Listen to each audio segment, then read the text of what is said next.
Magandang araw o magandang hapon sa lahat.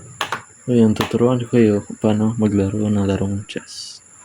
Una, ano nga ba ang objective ng larong chess? Ang layunin ng larong ito ay checkmate ang king ng kalaban. Nangyayari ang checkmate kapag ang king ay nasa posisyon na pwede itong i-capture o check. At ito ay hindi na makatakas sa ganitong posisyon.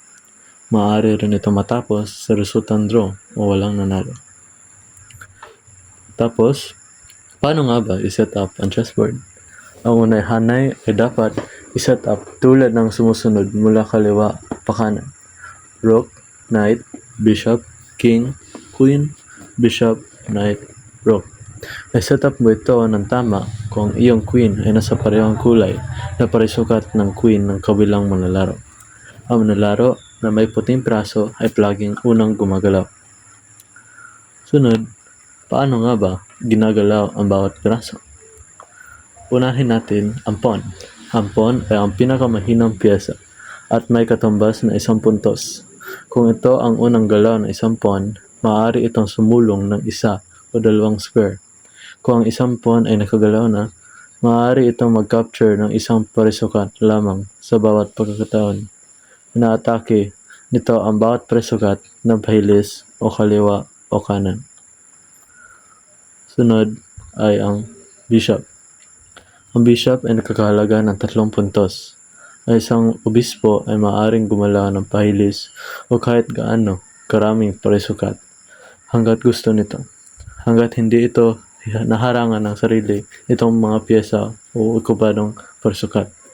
Maaari nitong makuha ang isang piece ng kaaway sa pamamagitan sa paglipat ng okupadong parisukat o saan matatagpuan ang piyesa. Susunod ay ang horse.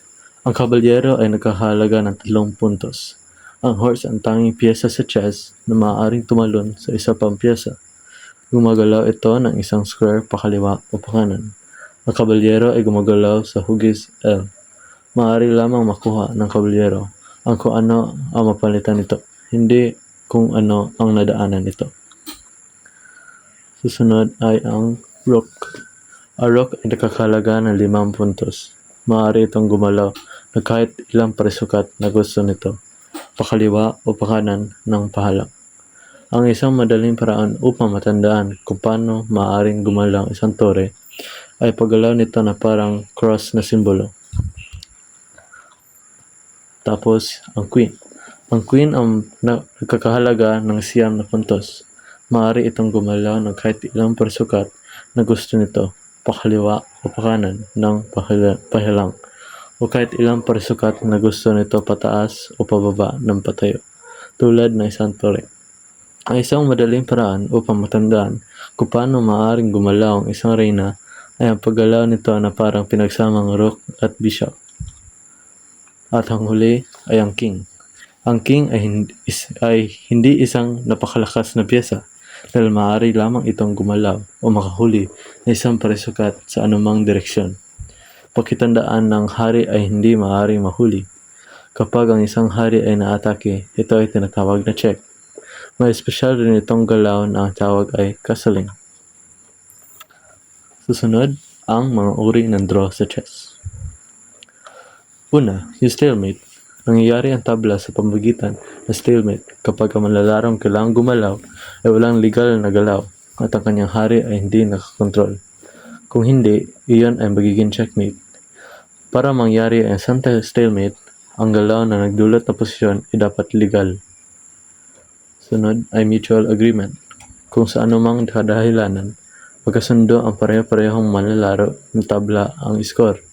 Agad na matatapos ang laro at pareho silang maglalaro ng kalahating puntos. Sunod, ang dead position. Nangyayari ang isang patay na posisyon kapag walang manlalaro ang legal na makapag-checkmate sa hari ng kalaban. Kung ang laro ay umaabot sa sitwasyong ito, ang galaw ng nadudulot na posisyon ay legal. Ang laro ay magtatapos sa tabla. Tapos, ang threefold repetition.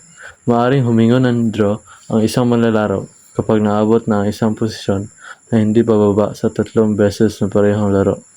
Posible lamang ang pag-uulit na ito kapag ang lahat ng piraso na may kaparehong laki at kulay ay sumasakop sa magkaparehong mga parisukat gaya ng dati. at lahat na posibleng galaw ay pareho rin. Salamat sa panonood at sana may natutunan kayo sa aking video na ito.